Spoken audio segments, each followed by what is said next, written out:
Yes Tirupati జిల్లా నారావరపల్లిలో మాజీ ముఖ్యమంత్రి చంద్రబాబు పర్యటన కొనసాగుతున్నటువంటి పరిస్థితి. ఏదైతే సంక్రాంతి పండుగ వేళ ఆయన కుటుంబ సభ్యులతో కలిసి తన సొంత గ్రామమైనటువంటి నారావరపల్లిలో తమ కుటుంబ సభ్యులతో పాటు బంధువులతో జరుపుకుంటున్నటువంటి పరిస్థితి ప్రస్తుతం మనం చూస్తున్నాం. ఏదైతే చంద్రబాబుకి సంబంధించి తల్లిదండ్రులు ఇటు అమ్మన్నమ్మ అదేవిధంగా ఖర్జూర్ నాయుడు సమాధుల వద్ద ఆయన వాళ్ళకి వస్త్రాలను సమర్పిస్తూ పూజా కార్యక్రమంలో పాల్గొంటున్నటువంటి పరిస్థితి.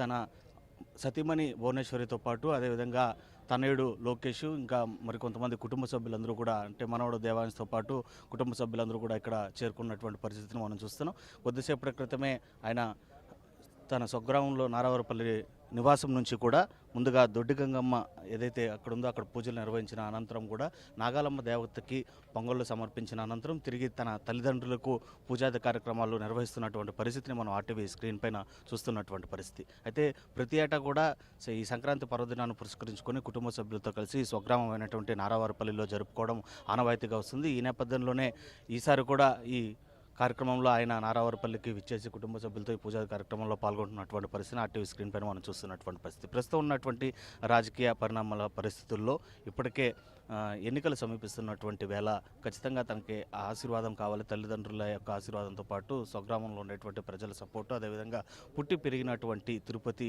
జిల్లాకి సంబంధించినటువంటి వాసులతో ఇక్కడ సెలబ్రేట్ చేసుకోవడము అనేది ప్రత్యేకంగా చెప్పుకోవచ్చు. దానికి సంబంధించి ఇప్పుడే ఏదైతే చంద్రగిరి నియోజకవర్గంలో ఉండేటువంటి నేపథ్యంలో నారావరపల్లిలో ఆ చంద్రగిరి నియోజకవర్గ ఇన్ఛార్జిగా ఉండేటువంటి పులివర్తి నాని సతీమణి కూడా సుధారెడ్డి ఎవరైతే ఉన్నారో ఆమె కూడా ఇక్కడ పాల్గొన్నటువంటి పరిస్థితి. అనంతరం ఇక్కడ ఉండేటువంటి ప్రజానికం చంద్రబాబుని చూడడానికి కావచ్చు లేదా వాళ్ళ కుటుంబ సభ్యులను చూడడానికి వచ్చినటువంటి పెద్ద ఎత్తున తరలి వచ్చినటువంటి తెలుగుదేశం నాయకులకు కావచ్చు కార్యకర్తలకు అందరికీ కూడా ఆయన ధన్యవాదాలు తెలుపుతూనే కొంతమంది ప్రజల దగ్గర నుంచి కూడా వినతి పత్రాలను తీసుకున్నటువంటి పరిస్థితి అయితే ఉంది.